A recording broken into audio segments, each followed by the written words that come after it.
зоофилия. Меня очень тянет на собак.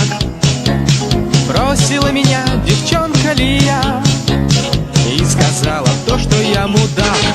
Я ебу собак, всегда готов сразу трахнуть несколько котов. Да я зоофил, не говори, лучше мне собачек подари. Я ебу собак, всегда готов сразу трахнуть несколько котов. Да я зоофил, не говори, лучше мне собачек подари. Мне собачку трахнуть утром мало,